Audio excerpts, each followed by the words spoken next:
कि पार्क की जमीन कब्रिस्तान में तब्दील नहीं हो सकती। जी, ये हो सकती है और ये खेल पूरा समाजवादी पार्टी की सरकार रहते 2006 में हुआ और इसकी शिकायत 20 साल के बाद यहाँ के मौजूदा जो मेयर हैं गणेश चंद केसरवानी, उन्होंने मुख्यमंत्री से शिकायत की, जिसके बाद प्रयागराज के जिला अधिकारी मनीष वर्मा के निर्देश पे पीडीए और राजस्व विभाग की टीम गठित हुई है। और इस वक्त हम जहां मौजूद हैं ये प्रयागराज का दरियाबाद का पटेल नगर स्थित है, जहां बताया जा रहा है कि कभी यहां 20 साल पहले जो है त्रिकोणिया पार्क का हिस्सा हुआ करता था, लेकिन उस पार्क के हिस्से को भी यहां पर कब्रिस्तान में शामिल कर लिया गया। ये पूरा खेल कब हुआ? बताया जाता है कि 2006 में जब यहां पर समाजवादी पार्टी की उत्तर प्रदेश में सरकार थी और ऐसे में नगर विकास मंत्री जो है आजम खान हुआ करते थे और प्रयागराज में अतीक अहमद, उन दोनों के सह पर ये पूरे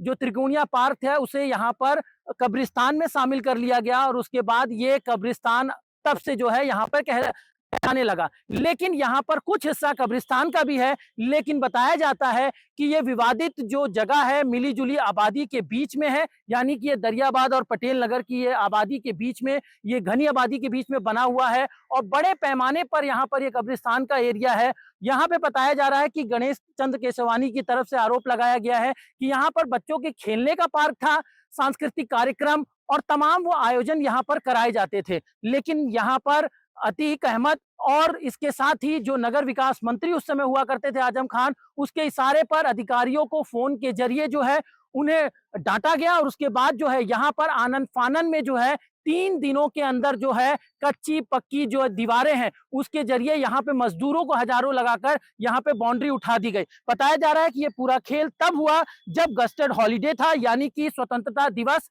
यानी कि 15 अगस्त का समय था और उस समय छुट्टियां पड़ी हुई थी। तो 14, 15 और 18 की छुट्टियां थी उस समय और उसी 3 दिन के अंतराल में ये पूरा खेल रचा गया और उसके बाद इस खेल के मैदान को कब्रिस्तान में तब्दील कर दिया गया। यही नहीं, ये कब्रिस्तान की जमीन के जो यहाँ तब्दील की गई है, इस कब्रिस्तान के अंदर व्यवसाय भी किया जा रहा है। हालांकि बताया जा रहा है कि इस व्यवसाय के पीछे जो है जो यहाँ के मुतवल्ली है उन्होंने जो है अनुमति दी है, जिसके बाद यहाँ पे कर रहे हैं। पीछे आप देख सकते हैं लकड़ी का जो कारोबार है वो यहाँ पर हो रहा है, बालू यहाँ पर रखे गए हैं, यानी कि जो रेते का काम है वो यहाँ पे किया जा रहा है। यहाँ पर 1-2 दुकानें नहीं बल्कि यहाँ पर 30 दुकानें यहाँ पर कब्रिस्तान के अंदर जो है यहाँ पर दी गई है, जहाँ पर ये व्यवसाय जो है पूरा किया जा रहा है। हालांकि डीएम के जांच के बाद ये चीजें साफ निकल कर आएगी। जिस तरीके से 2 टीमें गठित की गई हैं, पीडीए की और राजस्व विभाग की, अब उनकी रिपोर्ट जब आएगी तो ये देखना होगा कि आखिरकार क्या यहाँ पर पार्क था या फिर कब्रिस्तान था।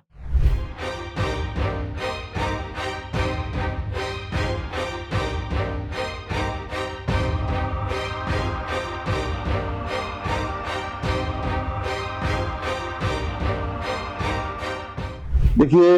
दरियाबाद में पटेल नगर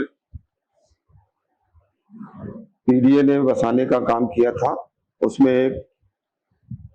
बच्चों के खेलने के लिए एक पार्क, तिकोना पार्क बनाया था और एक सड़क जो पटेल नगर को दरियाबाद से जोड़ती है, जो नक्शे में पीडीए के हैं। उस पर जब इस प्रदेश के अंदर समाजवादी पार्टी की सरकार थी तो समाजवादी पार्टी के गुंडों ने उस जमीन को कब्जा करने का काम किया था और लगातार उस क्षेत्र के नागरिक इस जमीन को खाली कराए जाने की मांग कर रहे थे और सारे मोहल्ले के लोगों ने मुझे इस विषय से अवगत कराया, लिख करके दिया, जिसको मैंने माननीय मुख्यमंत्री जी के समक्ष रखा और उस पर एक जांच कमेटी गठित हो गई है जिलाधिकारी के निर्देश पर। तो जैसा भी जांच में जो आएगा उस हिसाब से कार्रवाई होगी। और जिस प्रकार से समाजवादी पार्टी की सरकार के समय जो ऐसे सरकारी जमीनों को कब्जा करने का काम किया गया है, तमाम दलितों की जमीनों को भी कब्जा करके उस पर अलग प्रकार की चीजें खड़ी की गई है, इस पर भी मैंने जिलाधिकारी महोदय से भी चर्चा किया है कि ऐसे स्थानों को खाली करा करके जो पब्लिक उपयोग की चीजें हैं, जनता के उपयोग की चीजें हैं, उसको तुरंत खाली कराया जाए। और माननीय मुख्यमंत्री जी के निर्देश पर ये सारी कार्रवाई गठित हुई है। तो निश्चित रूप से जैसे ही जांच समाप्त होती है उस पर कार्रवाई होगी। प्रयागराज से विनय सिंह रघुवंशी, टाइम्स नाउ भारत।